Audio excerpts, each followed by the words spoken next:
Purify មានម្នាក់មកគ្រាប់ដូចគ្នាទាំង Mid Lane ក៏ដូចជា Gold Lane ប៉ុន្តែអ្វីដែល Link Weapon Master ណា Weapon Master អូយស៊ីង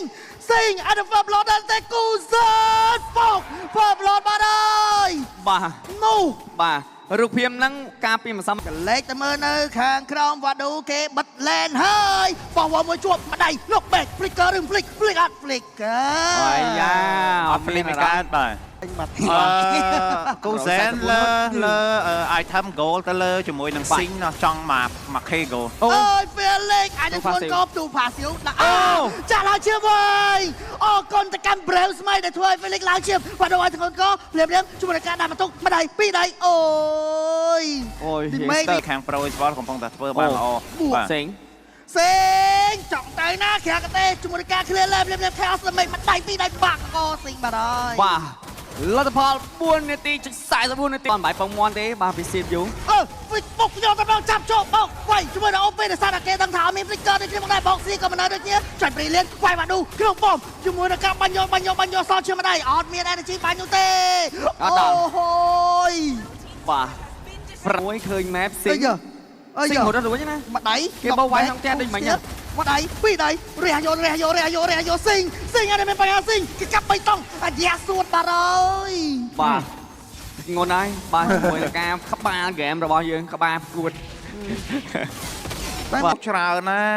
ច្រើនមែនទេថតពីរដងហើយដែល Pro Sport យកបានភ្លាមជាមួយនឹង Sorry Felix ចូលទៅកាប់នៅខាងក្នុង Front Line យកទៅដល់ Retry ទីទៅនៅទៅយកបានជាមួយនឹងការបន្តយកទៅដល់ POP កាប់ស្តានមួយផ្ដាច់អល់ទីប៉ុន្តែបានដូរសល់ជាម្ដាយវាយឡើងឈាមមកវិញទៅគ្នាមកដែរភ្លាមខាងទេវាយទៅពីរបីយកសាយក្បាលដែរភ្លាមគូសែនអាចមានបញ្ហារះដកថយទៅគ្នាមកដែរប៉ុន្តែនៅសល់ D ស្វែបាត់ផ្ដាយបាត់បង់ total ហើយបាត់បង់3 hero ទៀតអាចនឹងមានបញ្ហាជាមួយ Trend មាន Lane អាចនឹងបាត់បង់ដូចគ្នាមកដែរជាមួយនឹងជាមក Trend នៅ Mid Lane បាទមកថតមកមិញនេះJungle level ស្មើគ្នាទេអញ្ចឹងការ retreat ដោយ landslide ក៏ងាយស្រួលដូចគ្នាតែអ្វីដែលសំខាន់សោកស្ដាយដែរដែល Isu គាត់យកបានណាតែក៏ច្រើននៅក្នុង team 5បាទអូយបញ្ហាទៅមែនភ្លាមជាប់ stun ជួបពីតដកថយតពេលភ្លាមប៉ុន្តែជាមួយនឹងការបែបភ្លាម OP ភ្លេចមកខាងមុខប៉ុន្តែ OP ក៏បាត់បង់ជាមួយនឹងគ្នាមកដែរបាទដូអាចមានបញ្ហាបាត់បង់ជាមួយនឹងបាទដូបាត់ហើយមកប្រើបាត់បង់200អាយ៉ាកាប់ stun មួយជាប់ជាមួយនឹង detective ចាទៅមែន Jungle ទៅនឹង Jungle ជួប slide មកបន្ត skill បាត់បង់ជាមួយប៉ុន្តែ boxing flame មកពីខាងក្រៅជាមួយនឹងការខាងតែវាយ free VC Felix អាចមានបញ្ហាមកដៃ knock back មួយជួយដូចគ្នាមកដែរជួយការចាក់ស៊ីសាជួយការកិច្ចការចោលតែមិនបាញ់មកវិញដូចគ្នាមកដែរប៉ុន្តែ Felix នៅតែបាត់បង់ជីវិតស្របពេលដែល Lord កើតទៀតភ្លាមគូសែនការមកវិញតន់ប៉ុន្តែ Lord គេអាចនឹងវាយដូចគ្នាខ្ញុំមានអារម្មណ៍ថា CPU គាត់ចាប់ផ្ដើមឆ្កឹះមកបន្តិចបាទចឹងអាចនឹងបបាសម្រាប់ Pro Sport វិញនៅក្នុងនាទីទី9នេះព្រោះដោយសារតែមួយ team fight មើលទៅ CPU គាត់អាចមានប្រៀបធៀបបាទបើក Front Line គូសែនក៏មកដល់ជាមួយនឹងការ retry យកបាន Lord ដូចគ្នា Detective សមម្ដាយចូលដល់ Detective នោះទេភ្លាមមកដូ Lord អាទីជាប់គូសែនចង់ទៅណាសុទ្ធសាច់បើបងជាមួយនឹងគូសែនមួយដូចគ្នាមកដែរអូពីហោះចាប់ដេញអាយ៉ា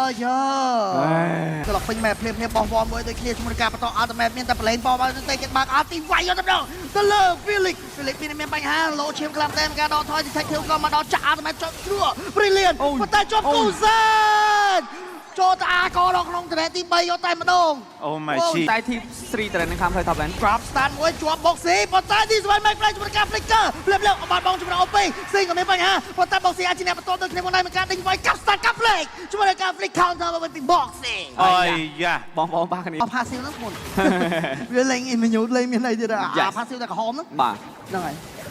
អាយ៉ាភ្លាមបុកអាល់តមែមួយចាប់ជាប់ OP ចង់ទៅណាទៅអាល់តមែនៅកន្លែងនឹងយកតែម្ដងបើព្រីលៀនមួយប៉ុន្តែមានអារម្មណ៍ដូច fail អ៊ីស៊ូឡូឈាមភ្លាមមានជាមួយ PPD ស្វែនទីចែកចូលក៏មកអាប់លុយរេកជាមួយ Killy Spree បាត់បង់ជាមួយនឹងសាក៏ដូចជាទីស្វែនចូលចាក់គូសែនជួយតដូចគ្នាមកដែរបាញ់2តង់ដកថយមកវិញលោតនឹងកើតមកក្នុងពេលបន្តិចទៀតបាទអែនហើយវាយតែយកភ្លាមតែចេះសាតកាប់តែយកជ័យជំនះ